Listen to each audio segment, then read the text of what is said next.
Bonjour, bienvenue dans Chaleur Humaine, je suis Nabil Wakim.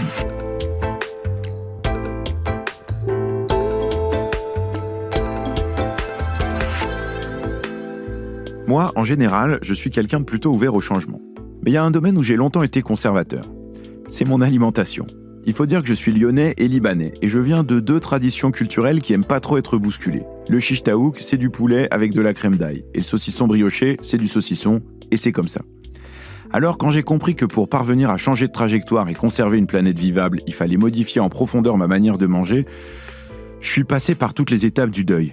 Le déni de mon empreinte carbone, la colère face au burger, le marchandage avec mon propre frigo, la dépression devant le chou-fleur vapeur. Et enfin, l'acceptation. Parce qu'en regardant de plus près, je me suis rendu compte qu'il y avait aussi tout un tas de recettes, à Beyrouth comme à Lyon, à la fois super bonnes et tout à fait compatibles avec notre avenir climatique.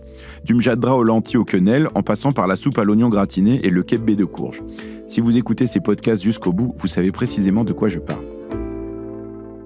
Le système alimentaire mondial pèse pour 1/3 des émissions de gaz à effet de serre. Si on met bout à bout la production agricole, les engrais azotés, le méthane produit par les vaches, la transformation des aliments, la consommation de viande, les importations, le gaspillage, une chose est certaine, tous les scénarios de transition passent par un changement de nos modes d'alimentation et en particulier dans les pays les plus fortunés.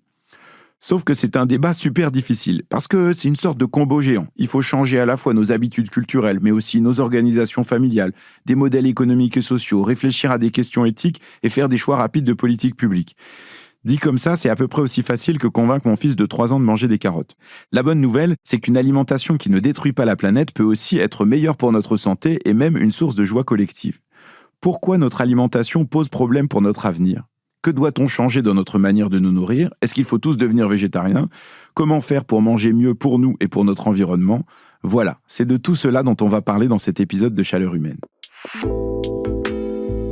Manon Dugré est coordinatrice de la chaire Alimentation, Nutrition et Comportement Alimentaire à l'école AgroParisTech. Elle est l'autrice, avec sa collègue Aurélie Zunino, de la BD Je mange pour le futur aux éditions Ulmer et du compte Instagram du même nom. Mais elle est aussi à mi-temps en cuisine dans un restaurant en région parisienne.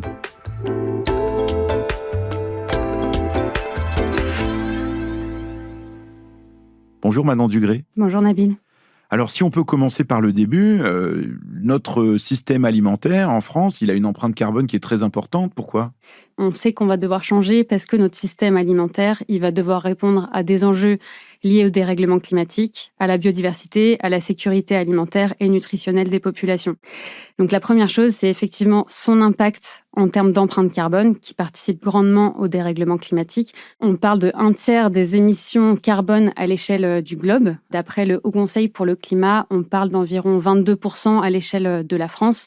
Donc c'est vrai que le système alimentaire a une responsabilité dans le dérèglement climatique qui est vraiment très important. Il n'y a pas que sur le dérèglement climatique que notre système alimentaire a un impact, il y a aussi sur la biodiversité. De par, en fait, l'agriculture, quand elle est faite de manière intensive, elle érode grandement la biodiversité. Donc, la production agricole, c'est 80% de la déforestation. C'est une perte de 70% de la biodiversité et 70% de l'utilisation en eau. Donc, pourquoi est-ce qu'elle érode la biodiversité ? Pour plusieurs raisons. Donc déjà, l'agriculture, quand elle est faite de manière intensive, détruit les habitats, tout simplement, du vivant, en convertissant les habitats en terres agricoles, par exemple, en supprimant, par exemple, les haies aux alentours des champs, en supprimant les jachères, en polluant les milieux, donc notamment en polluant le sol, l'air, l'eau, et notamment via l'utilisation d'herbicides, de pesticides, etc., et en diminuant la variété des cultures, ce qui diminue aussi la biodiversité à l'échelle globale. Mais alors, on avait parlé ici avec la chercheuse Karine Barbier dans un épisode consacré à la viande de l'impact carbone de la viande et de l'alimentation carnée. Quelle place ça occupe là-dedans, dans cette empreinte carbone, cet effondrement de la biodiversité lié à nos pratiques alimentaires, lié à nos pratiques agricoles ? Est-ce que le fait qu'on mange beaucoup de viande, c'est ça qui a le plus gros impact ? Oui, c'est vrai que la viande est souvent pointée du doigt à la fois sur les impacts sur l'environnement, mais aussi sur la santé. Et tout simplement, en termes d'émissions carbone, on sait que l'élevage, c'est 14% des émissions de gaz à effet de serre à l'échelle du monde. Donc, c'est vraiment énorme. Et si on veut changer notre alimentation, un des premiers leviers, ça va être de réduire sa consommation de viande. D'où viennent ces émissions très concrètement ? D'une part, c'est par la fermentation entérique, donc les ruminants de par la digestion, en fait, émettent un gaz à effet de serre qui s'appelle le méthane, qui est 23 fois plus réchauffant que le gaz carbonique. Ça émet également du méthane de par les déjections animales et aussi par l'alimentation qui est nécessaire pour nourrir les troupeaux, à la fois pour leur production, mais aussi pour leur transport jusqu'aux troupeaux. Alors justement, sur la question du transport, c'est intéressant parce que très souvent, on a l'impression qu'une meilleure alimentation, en tout cas d'un point de vue environnemental, c'est une alimentation locale.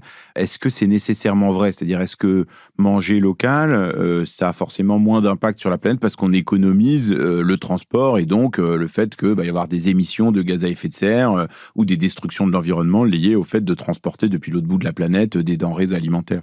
Le manger local fera partie de l'équation, mais c'est vrai que quand on veut agir sur l'impact écologique de notre alimentation, c'est vraiment un facteur qui reste très marginal, parce que ce qui rentre en compte sur l'impact écologique d'un aliment, c'est la manière dont il a été produit. Ça représente 60% de l'empreinte carbone de notre alimentation, alors que le transport, en France, c'est uniquement 6%.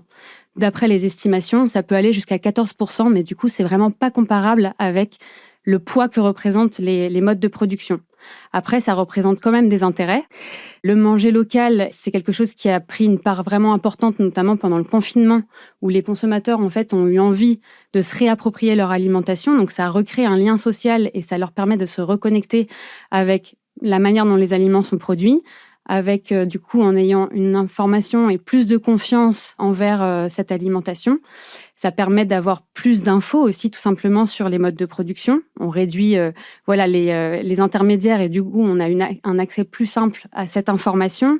Ça permet aussi de restructurer les filières agricoles, de redynamiser la filière et de maintenir les emplois, ce qui n'est pas négligeable quand on connaît la situation de la perte, du non-renouvellement des emplois dans le monde agricole. Enfin, est-ce que c'est pas un peu contradictoire de dire en même temps, il faut manger moins de viande et il faut revitaliser les filières agricoles locales, alors qu'on sait que la France, c'est un gros producteur de viande et notamment d'élevage bovin.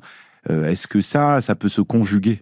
Je pense que ça peut tout à fait se conjuguer, mais c'est sûr que ça nécessitera des transformations profondes, à la fois sur les habitudes de consommation, mais aussi sur le système global qui, effectivement, repose en grande partie sur l'élevage. Et c'est d'autant plus vrai en France, où l'élevage est particulièrement important. Donc, ça veut dire des changements à l'échelle des politiques publiques, une redirection des subventions de la PAC pour valoriser d'autres types de production, de favoriser et d'aider les agriculteurs à une conversion de leur métier vers d'autres produits, par exemple vers les légumineuses. Et donc ça se fera pas comme ça, c'est sûr. Alors, vous venez de parler des légumineuses. C'est quoi une alimentation qui serait durable? Vous parlez, par exemple, dans Je mange pour le futur, d'une alimentation qui est plus diversifiée. Ça veut dire quoi, en fait? C'est une alimentation qui comporte 4 dimensions.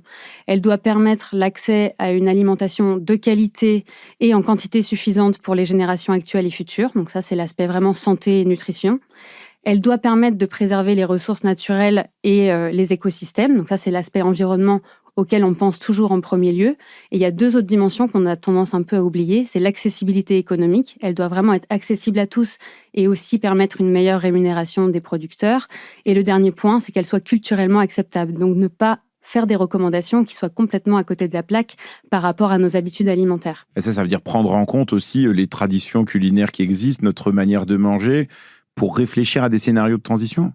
Oui, on doit prendre en compte les habitudes alimentaires. Si on propose aujourd'hui de changer radicalement d'alimentation, c'est des changements qui ne seront pas opérants pour les populations. Ce ne sera pas réaliste. Parce que cette idée d'alimentation durable, on comprend bien ce que ça veut dire en théorie, mais en pratique, dans l'assiette, pour un certain nombre de gens, ça peut être perçu un peu comme un retour en arrière. On mange de la viande uniquement aux grandes occasions, et puis le reste du temps, on mange de la soupe de légumes, un peu comme faisaient peut-être nos grands-mères ou nos arrière-grands-mères. Est-ce qu'il n'y a pas un peu ce risque-là?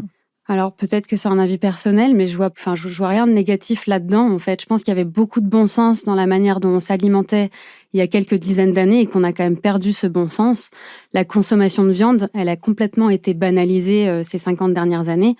Après l'industrialisation, en fait, on est passé de 75 kilos par personne et par an, où on avait une alimentation qui était quand même largement concentrée sur les céréales, sur les légumineuses, sur les fruits et les légumes, à une consommation en 1990 de plus de 100 kilos par personne et par an, où là, la viande est devenue vraiment hyper présente à tous les repas, très centrale dans l'assiette, etc. Donc ça, c'est un changement qui est quand même relativement récent. Et même si ça a légèrement diminué depuis les années 90, c'est quelque chose qui ne diminue plus aujourd'hui. Consommer et s'inspirer de ce qu'on faisait dans le passé, je trouve pas ça négatif, dans le sens où on faisait des choses très bien dans le passé. Et c'est super intéressant d'aller s'inspirer justement de ce qui se faisait avant et aussi ailleurs dans le monde. On voit par exemple que dans les recettes traditionnelles, il y a très fréquemment une association entre légumes secs et céréales, ce qui permet en fait, quand on les combine, d'avoir des apports en protéines et en acides aminés essentiels qui sont parfaits en fait et qui permettent d'être équivalents à ce qu'on peut avoir avec la viande. Peut-être que oui, il va falloir se tourner notamment vers plus de légumes secs. On a divisé notre consommation par 4 ces 20 dernières années, alors que c'est un aliment qui coche vraiment toutes les cases quand on parle d'alimentation durable. C'est bon pour la santé, c'est riche en fibres, c'est riche en protéines, c'est riche en micronutriments. C'est super intéressant d'un point de vue environnemental, ça fixe l'azote de l'air dans le sol et ça améliore la fertilité des sols. Quand on fait une rotation des cultures, tout simplement, ça va être meilleur pour les cultures qu'on va cultiver après. C'est économique, ça se stocke facilement. Enfin, vraiment, c'est super intéressant. Au lieu d'aller peut-être se tourner vers des alternatives à la viande qui font le buzz aujourd'hui parce qu'on parle de manger des insectes, de manger des steaks in vitro, d'aller manger des substituts à la viande qui imitent parfaitement la texture, le goût de la viande. En fait, je pense que c'est pas ça les solutions de demain et qu'en fait, on a des solutions qui existent et qu'on n'a pas besoin de réinventer et qui sont là depuis toujours et qu'il suffit juste de s'y intéresser un petit peu à nouveau et de juste savoir se les réapproprier et de développer un peu plus nos compétences qu'on a un petit peu perdues avec le temps.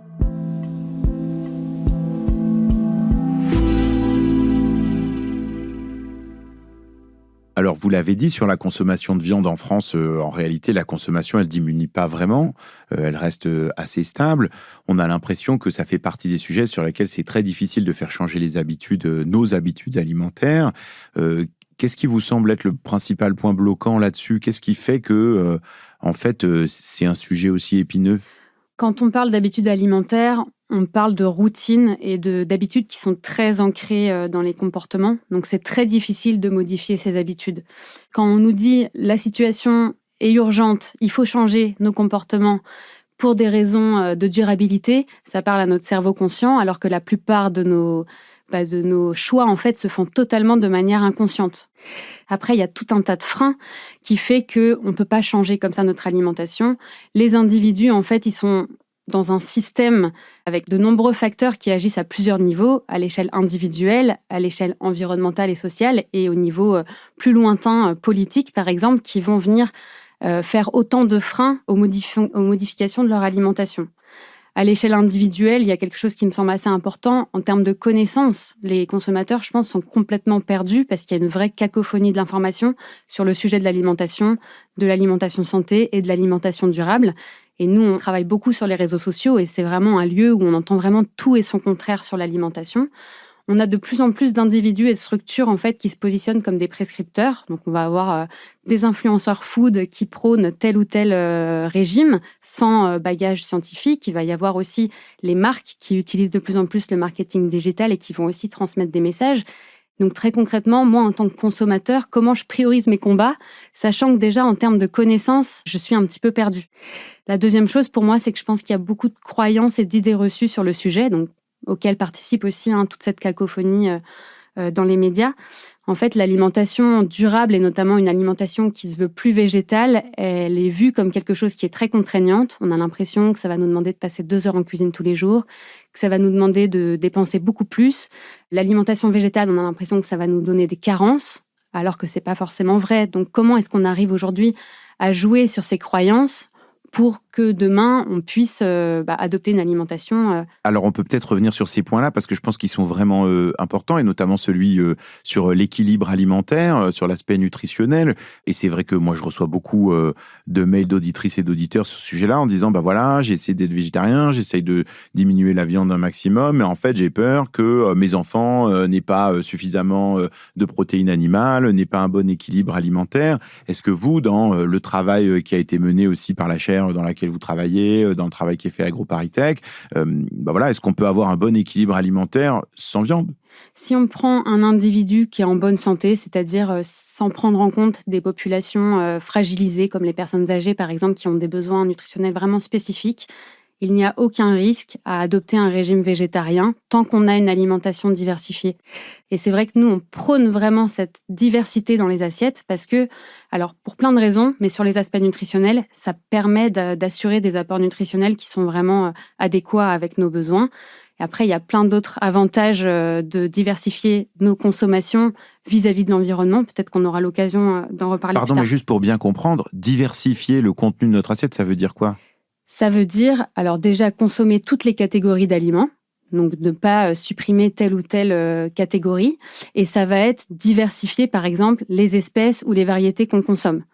Donc, par exemple, si on prend le cas du monde végétal, c'est important d'aller consommer des fruits et des légumes, des céréales, des légumineuses et de varier les variétés qu'on consomme. En termes d'intérêt sur la biodiversité, c'est vraiment énorme parce qu'on a vraiment réduit notre répertoire alimentaire. Sur les 6000 espèces que l'on cultive dans le monde, il y en a uniquement 9 qui assurent les 2/3 de la production mondiale. Donc ça veut dire vraiment qu'on a mobilisé toutes nos ressources sur seulement 9 espèces de plantes.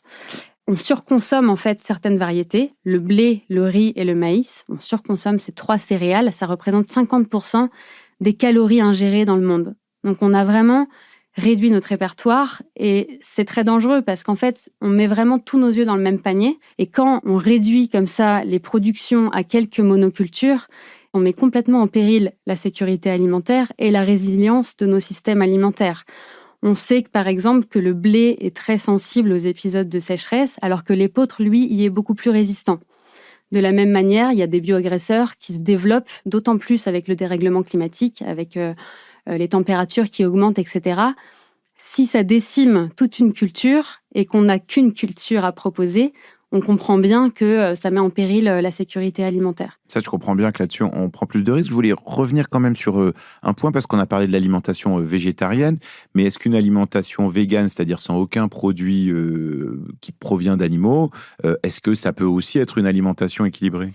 Sur les régimes véganes, il faut porter un petit peu plus d'attention. Nous, on conseille vraiment d'être accompagné d'un médecin quand on veut adopter un régime végane. C'est pas impossible, mais c'est vrai que ça nécessite notamment des supplémentations sur certaines vitamines, notamment la vitamine B12, qui peut pas être apportée par une alimentation végane. Et alors, il y a une autre idée reçue sur laquelle vous êtes revenu, c'est l'idée que cuisiner plus végétal, ça prend forcément beaucoup plus de temps.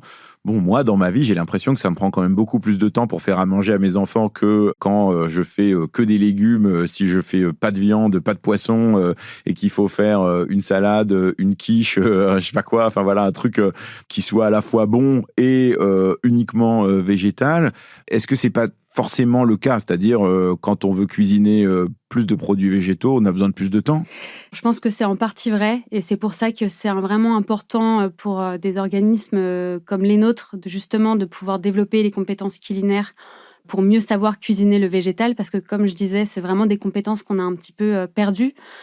Si on prend le cas des légumes secs, il y a des solutions très simples comme opter pour des légumes secs en conserve ou en bocaux par exemple. Pour le coup, faire un houmous avec des pois chiches en boîte, ça demande vraiment pas beaucoup de temps. Donc, il y a plein de solutions qui existent. Il faut juste réussir à redonner un petit peu ces automatismes en cuisine qu'on a un petit peu perdus. Moi, jamais je n'avouerais faire du houmous avec des pois chiches en boîte pour des raisons évidentes, même si c'est parfois le cas. Mais il y a quand même aussi une question qui est que dans la répartition des tâches à l'intérieur d'un foyer, à l'intérieur d'une famille, par exemple, le fait de devoir faire plus à manger à la maison plutôt que d'acheter des produits ultra transformés, par exemple, de faire plus de végétal que de produits animaux, souvent, en fait, dans l'équilibre familial, ça retombe plus souvent sur les femmes. Est-ce qu'il n'y a pas un risque de retour en arrière, c'est-à-dire que dans la répartition des tâches, finalement, ce soit plus les femmes qui se retrouvent à faire plus à manger, à avoir, en plus de la charge mentale qu'elles ont très souvent dans le foyer, une sorte de charge mentale écologique supplémentaire? Sur la question du fait maison, en fait, il n'y a pas forcément un consensus énorme sur le fait de consommer du fait maison va être meilleur, va être plus durable, va être meilleur pour la santé, etc. Donc c'est vrai que premièrement, c'est intéressant de se poser cette question-là et c'est une question justement qu'on s'est posée dans Je mange pour le futur, tout simplement pour peser le pour et le contre de consommer maison versus manger des produits transformés parce qu'on sait très bien que les produits transformés font partie de notre alimentation et ce serait pas crédible de se dire que demain on va complètement arrêter d'en manger et que même c'est peut-être pas très grave finalement d'en manger. Donc aujourd'hui, on sait que les aliments transformés, ça représente 50% en masse des régimes des adultes et 70% de celui des enfants. Donc c'est vrai que c'est très présent dans nos habitudes alimentaires. Par contre, ce qu'on peut regretter, c'est que consommer des produits transformés, en fait, comme je disais tout à l'heure, ça nous éloigne de notre alimentation et on ne sait plus comment notre alimentation est produite parce que l'agroalimentaire fait que, en fait, on a moins d'informations sur les ingrédients, sur la production des aliments, leur transformation. Par contre, il y a une grande diversité dans ces aliments transformés. Il y a des aliments transformés qui ont subi finalement assez peu de transformation. Et par contre, il y a une catégorie qu'on appelle les produits ultra transformés. On sait qu'il y a un impact négatif sur la santé. C'est des produits qui sont vraiment plus riches en gras, en sucre, en sel, qui sont généralement dépourvus de fibres, etc. Le fait maison, je suis quand même intimement persuadée que ça a un énorme intérêt, tout simplement parce que je pense que ça redonne énormément de valeur à notre alimentation et qu'il y a un peu un cercle vertueux quand même quand on cuisine. Alors après, ça peut être cuisiné, ça peut être aussi une cuisine d'assemblage. On n'est pas obligé non plus de tout cuisiner. On peut utiliser déjà des aliments qui sont transformés pour faciliter, mais rien que le fait de participer à cet acte de la cuisine, de la transformation des aliments, ça permet de se réapproprier son alimentation. On a déjà plus d'informations sur les ingrédients bruts. Ça nous reconnecte. Quand on cuisine une tomate qui n'a pas de goût, je pense que ça nous marque plus. Et du coup, on peut peut-être être plus à même de se demander comment a été cultivée cette tomate, est-ce qu'elle est de saison, etc. Je pense que ça permet de valoriser évidemment l'estime de soi, le lien social. Il y a vraiment cette importance de la transmission intergénérationnelle sur la cuisine qui est quand même vraiment très chouette. Ça permet de limiter le gaspillage. On sait bien qu'un plat qui a été cuisiné par sa grand-mère, je dis n'importe quoi, on va être moins à l'aise pour le jeter à la poubelle parce qu'on lui a donné plus de valeur à ce plat. Et ça, c'est vraiment le fait qu'il ait été cuisiné par quelqu'un de proche qui lui donne plus de valeur.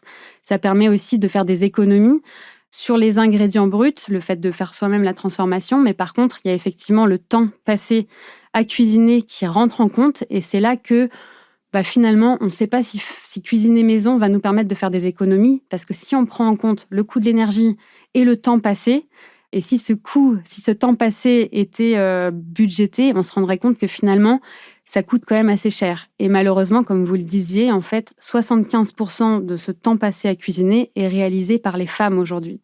Donc ça veut dire que tant que les rapports hommes-femmes n'évolueront pas, toute recommandation des pouvoirs publics à inciter à manger du fait maison, ça sonnera comme une injonction supplémentaire qui pèsera sur les épaules des femmes. Mais d'une manière générale, dans toute cette transformation de notre alimentation, cette question des injonctions, elle est assez importante et elle est parfois contradictoire, voire contre-productive, parce que parfois on a l'impression que plus les pouvoirs publics ou des institutions vont dire aux gens, en fait vous ne mangez pas comme il faut, vous mangez d'une manière qui est dangereuse pour votre santé ou pour votre environnement, qu'il y a des parties entières de la population avec qui ça fonctionne pas du tout. Est-ce que vous, par exemple, dans votre expérience avec le compte Instagram Je mange pour le futur ou avec la sortie de la BD, vous avez eu aussi un peu ce type de retour ? Oui, franchement, c'est un de nos enseignements, je pense, de ces 10 années de transmission et de sensibilisation à l'alimentation durable. C'est vraiment de communiquer de manière non injonctive. C'est vraiment primordial si on veut avoir un impact sur les gens. C'est effectivement de ne pas avoir un discours moralisateur. Et ça, c'est central dans nos projets et ça a été central dans le projet Je mange pour le futur. On a vraiment mis en scène du coup ce personnage fictif de Sacha qui n'a pas du tout un parcours linéaire par rapport à la transition. On montre qu'elle aussi, elle a des échecs, comme nous tous en tant que consommateurs. Elle teste des choses, mais c'est pas toujours effectif. Par exemple, quand on la voit cuisiner des légumes secs et se retrouver avec une bouillie infâme qui est pas du tout appétissante. Et du coup, c'est montrer aussi ces échecs-là. Alors, il y a un autre sujet dont vous avez un peu parlé, qui est la question du prix que ça coûte. Et c'est vrai qu'il y a aussi cette vision souvent qu'une alimentation de meilleure qualité pour soi-même et pour l'environnement, c'est aussi une alimentation qui est plus chère. Est-ce que c'est possible de manger plus durable sans que ça nous coûte beaucoup plus cher ? Ce qui est sûr, c'est que bien s'alimenter, ça coûte plus cher. Ça, je pense qu'on peut être à peu près sûr sur cette conclusion. Il y a vraiment un consensus là-dessus. Après, ce qui m'intéresse et ce qui nous intéresse, nous, à la Chaire en Cas, c'est justement de voir comment est-ce possible d'avoir une alimentation durable qui coûterait globalement pas beaucoup plus cher. Il y a une étude de l'INRAE de Montpellier qui est particulièrement intéressante là-dessus. En fait, ils ont observé les consommations d'un panel de Français et ils se sont rendus compte qu'il y avait déjà un Français sur 5 au sein de ce panel qui avait déjà une alimentation durable. Une alimentation qui émettait 20% en moins d'émissions de gaz à effet de serre. Donc, ils ont regardé très concrètement ce que mangeait cette population et ils ont vu que c'était notamment une population qui avait fait ce rééquilibrage et qui consommait notamment plus de produits végétaux et moins de produits animaux, moins de produits gras, moins de produits transformés, moins de boissons alcoolisées et sucrées également. Et cerise sur le gâteau, ils se sont rendus compte que le panier moyen de ce 1 Français sur 5 qui avait une alimentation durable était égal, voire légèrement inférieur que le coût moyen de ceux qui avaient une alimentation conventionnelle. Il était de 6,20 € par personne et par jour contre 6,70 € pour l'alimentation plus conventionnelle. Donc c'est vrai que ça, je trouve que c'est vraiment un super espoir en fait, de voir que ça peut coûter pareil, voire moins cher qu'une alimentation conventionnelle et que c'est possible à certaines conditions et notamment, comme je le disais tout à l'heure, à condition d'un rééquilibrage. En consommant moins de produits animaux, on fait des économies. C'est vraiment l'achat de la viande, c'est vraiment le premier poste dans le budget alimentaire aujourd'hui.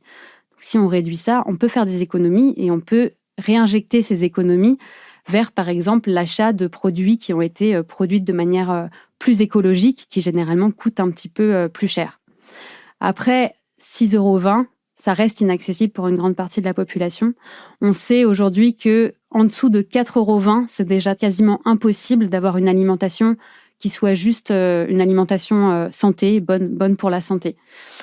Donc, c'est une réalité et cette alimentation durable, aujourd'hui, elle n'est pas accessible pour une grande partie de la population. À l'échelle de la planète, c'est encore plus vrai. On sait qu'il y a 3 milliards d'individus dans le monde qui n'ont pas accès à une alimentation en qualité et en quantité suffisante.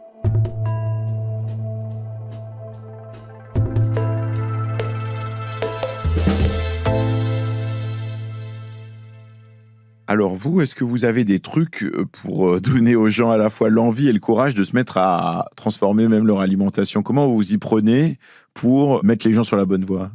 On essaye vraiment d'avoir un discours qui est validé scientifiquement, ce qui me semble très important dans un objectif de recrédibiliser en fait ce sujet sur des réseaux sociaux où, comme je le disais, on a énormément d'idées reçues qui sont véhiculées. Donc c'est vrai que voilà, nous on s'entoure d'experts pluridisciplinaires parce qu'on sait que c'est un sujet qui est très complexe. Donc par exemple pour Je mange pour le futur, on a vraiment été accompagné d'un comité d'experts avec à la fois des experts en nutrition, des experts de l'élevage, des experts en psychologie, etc. pour nous permettre d'identifier les messages qu'on voulait transmettre. L'objectif, c'est que les personnes repartent avec une aide concrète et un regard critique sur nos systèmes alimentaires. Donc, c'est à la fois effectivement de dire, voilà nos systèmes alimentaires tels qu'ils existent aujourd'hui, leur montrer quelles sont les faiblesses et ensuite leur montrer quels sont les leviers, les pistes d'action qui sont disponibles à leur échelle de consommateurs. D'accord, et quels sont ces leviers alors ? Le premier, c'est vraiment ce rééquilibrage entre produits animaux et produits végétaux et c'est vraiment là-dessus qu'on communique énormément parce que à la fois en termes d'impact, sur les émissions carbone, c'est génial en fait. Si on arrive à faire ce shift et adopter massivement une alimentation flexitarienne, on sait qu'on peut diminuer de 30 à 40% nos émissions carbone. Donc en termes d'impact, c'est énorme. En plus, ça se fait à l'échelle de l'assiette. Donc c'est vrai que j'ai l'impression quand même que ça reste à la portée des consommateurs de faire ce choix, d'augmenter la part des produits végétaux. Le deuxième levier qui me semble essentiel, c'est celui de valoriser des modes de production qui sont respectueuses de l'environnement, de la biodiversité. Ça, je pense que c'est déjà un petit peu plus compliqué parce qu'on n'a pas toujours l'information. Donc là aussi, c'est important de pouvoir développer les initiatives qui permettront d'avoir un meilleur accès à cette information. Et troisième levier qui me semble super important, c'est celui de la diversité. Introduire plus de diversité dans l'assiette. Et donc là, on a plein de choses à faire aussi. C'est par exemple, comme je le disais, valoriser par exemple les légumes secs, valoriser des variétés de céréales qu'on ne consomme plus, comme l'épeautre, et donner envie tout simplement aux gens d'aller vers ces variétés qui sont peu connues. Pilier joker dont on n'a pas parlé, c'est le gaspillage. Donc je pense que là, c'est vraiment du bon sens, mais on sait aujourd'hui qu'il y a un tiers de la production mondiale qui va à la poubelle avant même d'être consommée. L'ONU a parlé de 10 milliards de repas jetés par jour à l'échelle du monde. On voit bien que sans cette lutte contre le gaspillage, on aura du mal à répondre aux enjeux qu'on a cités précédemment. Et alors, dans votre expérience à vous, qu'est-ce qui marche dans ces leviers-là? C'est-à-dire, est-ce que vous avez des exemples de discours ou de moments où, en fait, ça a bien fonctionné? Par exemple, si on prend la question de rééquilibrer entre l'animal et le végétal, on sait que c'est une question qui crispe beaucoup, qui peut susciter des levées de boucliers. Voilà, quel type de discours vous pouvez avoir qui, justement, sont sans injonction et dans la nuance? La manière dont on développe en fait nos programmes d'éducation, c'est déjà de commencer par une phase d'audit où on réalise des focus group et des ateliers où très concrètement on fait venir les gens, donc là les 18-35 ans à qui va s'adresser le programme qu'on est en train de développer, dans l'idée de comprendre quels sont leurs besoins, quels sont leurs freins et leurs motivations à adopter une alimentation durable et quelles sont leurs contraintes, parce qu'on sait que c'est notamment une population qui a beaucoup de contraintes aujourd'hui. Il y a la contrainte budgétaire, on en a parlé plus tôt. Dans les 18-35 ans, il y a par exemple la population étudiante qui est de plus en plus concernée par la précarité alimentaire. Il y a aussi des contraintes matérielles, tout simplement, quel matériel on a à disposition.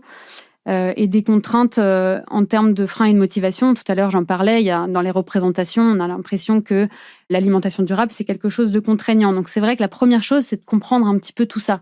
Quels sont les freins? Ce qu'on essaye de faire, c'est de ne pas rattacher ces changements de comportement à l'idée d'adopter un comportement plus responsable. On cherche vraiment à montrer les bénéfices individuels que va permettre le changement d'alimentation. Donc, par exemple, sur le sujet des légumineuses, qui est un peu notre sujet chouchou, on va dire que, oui, manger des légumes secs, en fait, ça va te permettre de faire des économies. Ça va faciliter l'acte alimentaire parce que tu peux toujours en avoir sous la main, ça stocke facilement et donc c'est hyper pratique. C'est hyper bon. Alors, on va te donner super envie d'en manger en te donnant des recettes que tu n'as jamais testées. On va mettre des vidéos de recettes où concrètement, on voit que ça a l'air bon, que ça fait voyager parce qu'on va aller s'inspirer de telle ou telle culture alimentaire sans forcément mettre en avant que manger plus de légumes secs, c'est durable. Et il y a quelque chose que je trouve assez inspirant sur ce qui se fait actuellement sur la mode. Il y a vraiment eu un changement de normes où, en fait, les vêtements de seconde main sont devenus quelque chose de très désirable. Alors que quand moi, personnellement, j'étais enfant et que j'allais faire des bourses aux vêtements, etc., c'était super mal vu. Jamais j'aurais osé en parler. Alors qu'aujourd'hui, acheter des vêtements de seconde main, c'est quelque chose qui est vraiment super à la mode. Et je pense que l'aspect durable de cette habitude de consommation, elle n'est pas mise en avant en premier lieu, en fait. C'est vraiment en filigrane. Je pense qu'il faut faire pareil sur l'alimentation. Ça, c'est très important parce qu'en fait, c'est un changement de référentiel culturel. Or, en fait, l'alimentation, ça occupe beaucoup, beaucoup de place dans nos référentiels culturels. C'est les moments qu'on passe en famille, c'est les moments qu'on passe avec ses amis, c'est de la tradition historique de territoire, tout ça. Et donc, ça, c'est quand même assez difficile à changer. Est-ce qu'il y a des cadres qui peuvent aider à changer ça? Je pense par exemple à la restauration collective ou les restaurants. Vous êtes aussi en cuisine dans un restaurant. Est-ce que on apprend aujourd'hui aux chefs, que ce soit dans les cantines scolaires ou dans les restaurants, à cuisiner autrement, à mettre plus de légumineuses, moins de viande? Est-ce que ça existe? Ce qu'on essaye de faire, nous, avec Je mange pour le futur, où on a imaginé un peu ce personnage fictif qui est une jeune femme de 26 ans dans lequel on peut s'identifier, c'est de proposer effectivement un imaginaire qui soit positif, sans tomber dans l'utopie. Et en fait, en mettant en lumière cette nouvelle manière de s'alimenter, on essaye vraiment de donner envie. L'idée, c'est vraiment de mettre en avant le goût, le plaisir alimentaire. Et honnêtement, c'est pas très compliqué. L'alimentation, c'est ça, c'est vraiment du plaisir en premier lieu. On met en avant aussi la découverte. On va pas dire réduis ta consommation de viande. On va dire, t'as vu la diversité qu'il y a actuellement dans le monde du végétal. Il y a plein de choses à découvrir, plein de nouvelles recettes à tester et plein d'aliments que t'as pas consommés encore jusque-là. Et c'est vrai que je pense que les chefs sont super bien placés pour justement faire cette démonstration qu'une alimentation plus durable et notamment plus végétale peut être quelque chose de très désirable et de gustativement intéressante. C'est quelque chose sur lequel on s'est pas mal appuyé, notamment dans la dernière campagne qu'on a diffusée, qui était vraiment centrée sur la consommation de légumes secs.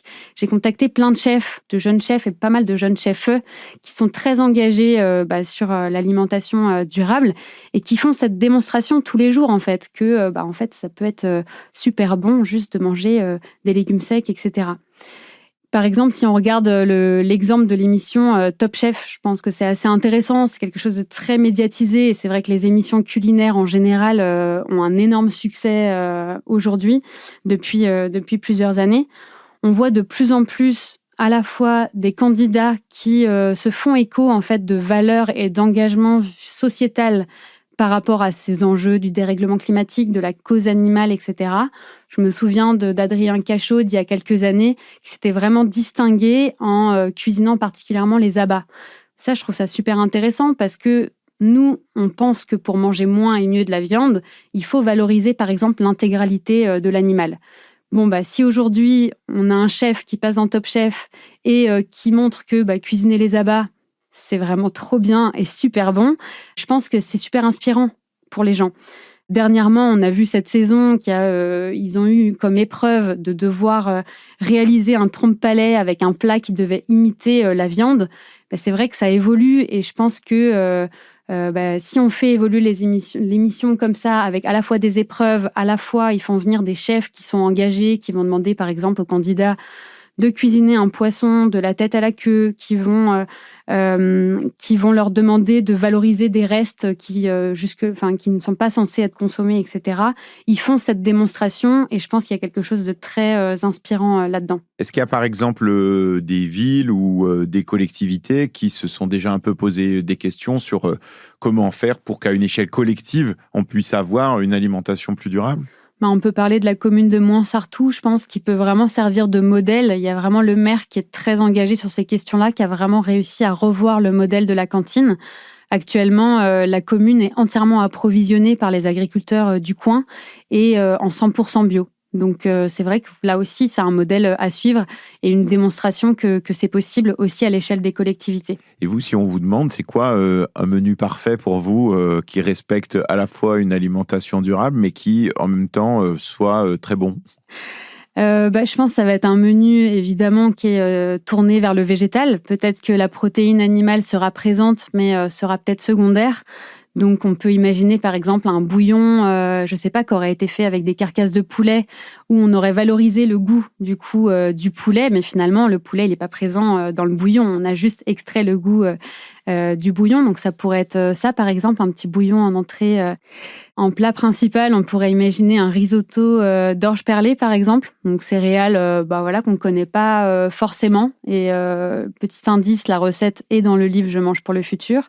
Et en dessert, on pourrait imaginer justement un dessert sucré à base de légumes secs. Donc, moi, il y a une recette que je trouve géniale du chef Régis Marcon qui propose des lentilles qui sont confites dans un sirop épicé. Donc, comme on pourrait le voir au Japon avec les haricots azuki, par exemple, et qui pourrait être mangé avec une chantilly à la cardamome, par exemple. Alors, on a vu qu'il y avait un certain nombre d'obstacles pour faire évoluer notre alimentation. Qu'est-ce qui, malgré tout, vous donne de l'espoir qu'on peut aller dans la bonne direction ? Comme je le disais, on voit vraiment de plus en plus de chefs qui se positionnent comme des prescripteurs et qui s'engagent réellement sur ces questions-là.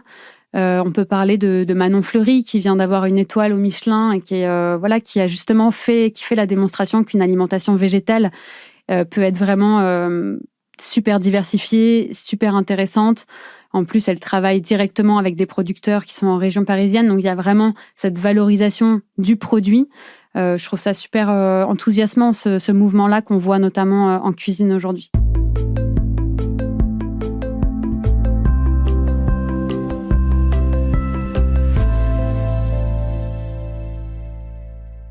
Alors, je ne vais pas vous laisser repartir avant de vous demander, vous, comment vous vivez cette transition à un niveau plus personnel. Est-ce que depuis des années que vous travaillez sur ces questions-là, ça vous a fait évoluer dans vos pratiques alimentaires ? Alors, je mange vraiment beaucoup de légumes secs et peut-être que ma famille en a un petit peu marre. Non, plus sérieusement, oui, sur l'alimentation, évidemment, ça a pas mal impacté mes pratiques. Après, je continue de consommer de la viande. J'en achète plus personnellement, ça m'arrive d'en manger au restaurant, mais par contre j'ai modifié mes choix dans le sens où je vais par exemple réserver la consommation de viande de bœuf vraiment à des occasions. J'en consomme vraiment très, très rarement. Du fait que je sois vraiment de plus en plus dans la cuisine, c'est vrai que je prends beaucoup de plaisir justement à aller découvrir des aliments que jusque-là j'avais jamais consommés. Après, par exemple, sur d'autres types de pratiques, alors on parlait tout à l'heure des vêtements de seconde main, c'est vrai que ça fait très longtemps que j'achète quasiment plus de vêtements neufs. Donc je me rappelle, il y a quelques années, je m'étais imposé comme quota de ne pas acheter plus de 5 vêtements neufs par an. C'est marrant parce qu'au début, je le vivais vraiment comme une perte de liberté et aujourd'hui, je me rends compte que en fait, j'achète même plus ces 5 vêtements neufs. Donc c'est vrai que ça, je trouve ça assez chouette. Est-ce qu'il y a de votre côté un livre, une bande dessinée, un film, une œuvre de fiction qui vous a particulièrement inspiré sur ces sujets-là et que vous aimeriez partager ? Je parlerais peut-être de livres de cuisine. C'est vrai que, alors je pourrais parler d'Ottolenghi qui commence à être quand même bien connu du grand public, mais malgré tout, il a vraiment réussi un tour de force. C'est de proposer des livres de recettes. Alors on peut citer Simple peut-être pour commencer, qui est vraiment la cuisine du quotidien. Plenty More, qui sont des recettes entièrement végétariennes, sans jamais citer que c'est des recettes végétariennes. Où en fait le plaisir alimentaire est vraiment central et c'est des choses qui sont quand même assez accessibles dans la cuisine de tous les jours. Et en deuxième temps, je pourrais conseiller le livre Céréales de Manon Fleury, dont j'ai parlé précédemment, justement qui fait l'apologie des céréales, qui n'est pas vraiment un aliment sur lequel on porte un grand intérêt et qui montre qu'il y a une énorme diversité. Et que justement, c'est super chouette de s'intéresser à des recettes de cuisine qui mettent en valeur des céréales qu'on ne consomme plus. Merci Manon Dugré. Merci à vous.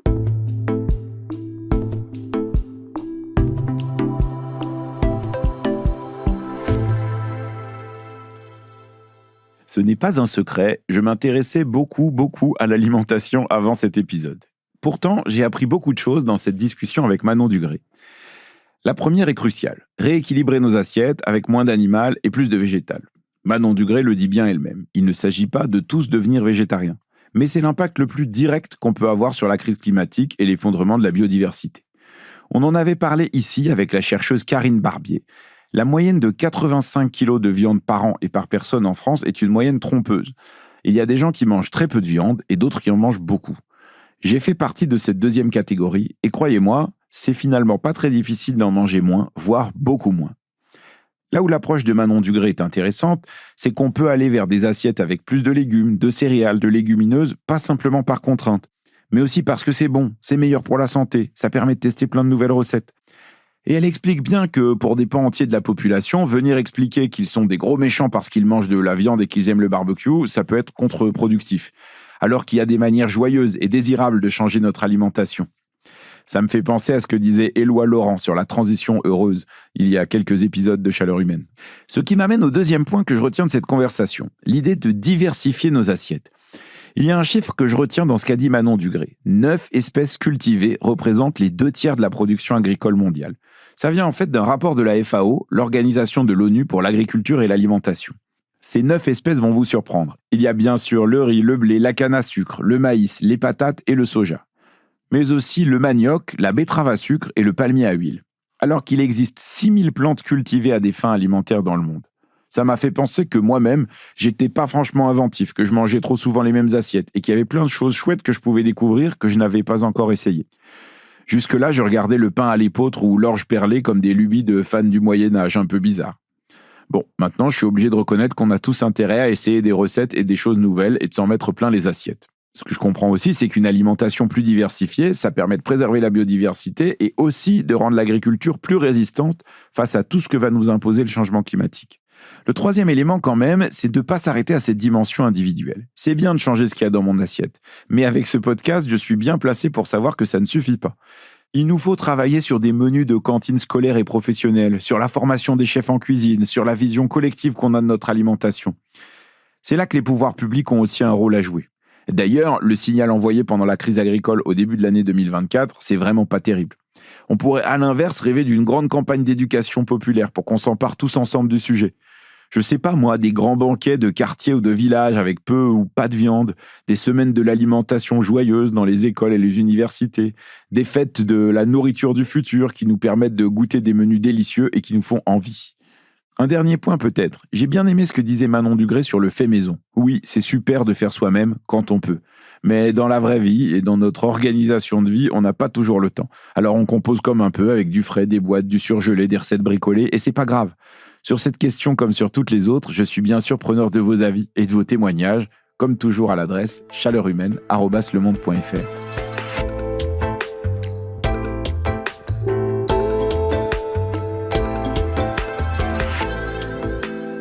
Merci infiniment d'avoir écouté ce nouvel épisode de Chaleur Humaine, produit et préparé par Cécile Cazenave, réalisé et mis en musique par Amandine Robillard.